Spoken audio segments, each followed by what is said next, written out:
Oke anak-anak, berjumpa lagi dengan saya Pak Jerry. Ya, apa kabar? Saya harapkan kalian semuanya sehat ya. Di video kali ini kita akan melanjutkan pembelajaran pada bab 2, yaitu menyampaikan pidato persuasif. Tentunya kalian sering mendengarkan pidato ini ya. Apakah itu pidato? Ayo kita lanjutkan ke slide berikutnya.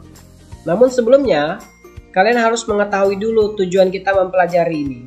Yang pertama adalah mengidentifikasi gagasan, pikiran, pandangan, arahan, atau pesan dalam pidato persuasif tentang permasalahan aktual yang didengar dan dibaca. Kemudian hasil dari mempelajari itu kalian diharapkan mampu menyimpulkan gagasan, pandangan, arahan, atau pesan dalam pidato. Pidatonya itu apa saja isinya, bisa tentang lingkungan hidup, kondisi sosial, dan keragaman budaya ya. Oke, ini sudah. Mungkin lebih simpel lagi, membangun pemahaman tentang teks pidato persuasif. Kemudian yang kedua, mengetahui tujuan dan fungsi teks persuasif. Oke. Ini adalah peta konsepnya. Berpidato merupakan keterampilan berbicara yang sebaiknya dikuasai dengan baik ya. Jadi berbicara ini adalah salah satu keterampilan berbahasa. Selain menyimak, mendengar, dan membaca. Teks pidato, jika kita mendengar kata teks berarti dia dalam bentuk tulisan ya. Teks pidato persuasif merupakan teks yang disampaikan secara lisan kepada orang banyak yang berisi ajakan atau bujukan. Oke. Kemudian ciri-ciri dari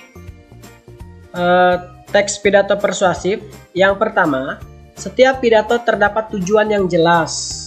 Misi yang ingin disampaikan itu jelas ya. Untuk menyampaikan gagasan, ide, atau hal lainnya di depan umum. Yang kedua, isi pidato yang disampaikan sesuai dengan topik tertentu yang sedang atau akan berlangsung. Penyampaian yang ketiga, penyampaian pidato menggunakan bahasa yang mudah dipahami oleh para pendengarnya. Jadi bahasanya itu bahasa yang santai ya. Yang keempat, cara penyampaian pidato disesuaikan dengan audiens atau para pendengar. Kalau misalnya audiensnya itu para guru, berarti kita semestinya berbicara seperti lingkup guru ya. Tidak mungkin kita berbicara kepada guru, kepada para bapak ibu guru itu menggunakan bahasa anak-anak TK, tidak nyambung ya. Jadi disesuaikan dengan para pendengarnya. Yang kelima, isi pidato harus jelas, objektif, sesuai dengan keadaan ya, mengandung kebenaran dan tidak menimbulkan pertentangan.